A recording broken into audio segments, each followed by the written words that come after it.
Baiklah, sekarang kita akan membahas tentang teori permintaan uang ya. Kata bata-bata. Oke, teori permintaan uang yang saya nggak perlu lagi menjelaskan previewnya ya. Oke. Sebenarnya teori permintaan uang dibagi menjadi tiga periodisasi. Tapi di sini saya hanya akan bahas dua, ya, yaitu periodisasi klasik dan Keynes. Oke, untuk klasik dan Keynes itu sebenarnya ada dua perbedaan ya. Perbedaannya adalah pada asumsi tentang uang itu sendiri. Jadi dalam klasik, uang itu dianggap sebagai alat tukar aja, ya.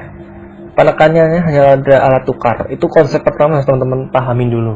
Klasik alat tukar, ya. Lalu dalam klasik itu diasumsikan bahwa segala hal itu sudah mencapai full employment,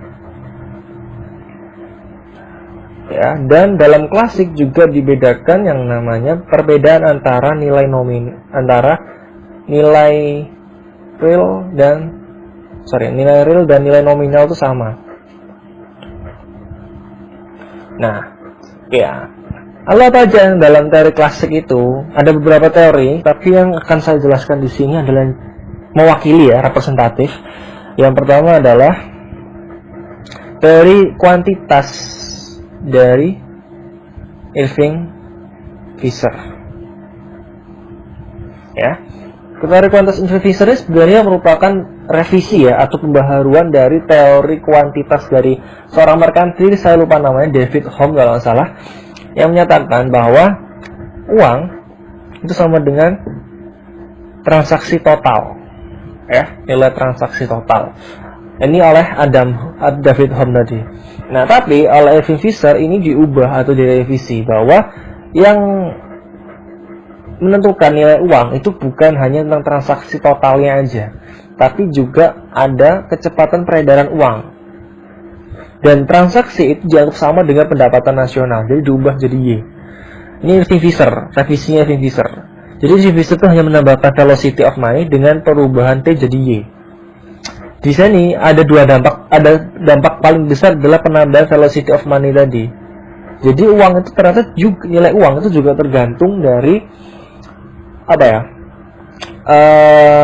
kecepatan peredaran uang di masyarakat. Jadi perbedaan Rp1 ke satu orang ke orang lainnya.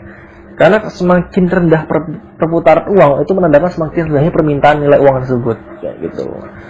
Nah, itu Irving Fisher ya. Kemudian teori klasik yang lainnya adalah dari Cambridge oleh Marshall Piggott. Dua orang ini melakukan penelitian yang berbeda, terpisah, tapi topiknya sama dan menghasilkan kesimpulan yang hampir sama. Nah, dari Cambridge ini sebenarnya merupakan batu fondasi menuju teori selanjutnya, yaitu teori klasik ya. Teori Keynes. Kenapa? Karena sebenarnya dalam Cambridge, dalam penelitiannya itu sudah memasukkan asumsi bahwa uang itu juga digunakan sebagai aset, yang berarti juga ada harapan akan return atau pengembalian. Tapi pemahaman ini hanya digunakan sebagai salah satu asumsi dasar aja di luar teori itu. Jadi, dan Cambridge itu hanya merevisi teori permintaan uang bentuknya kayak gini. M sama dengan KY atau jadi tingkat permintaan akan uang itu merupakan proporsi dari pendapatan nasional. Nah, di mana K-nya ini, proporsi ini bisa berisi dari velocity of money, dan juga salah satunya adalah permintaan akan aset ini. Tapi itu hanya digunakan sebagai asumsi aja ya, diingat asumsi Cambridge. Paham ya?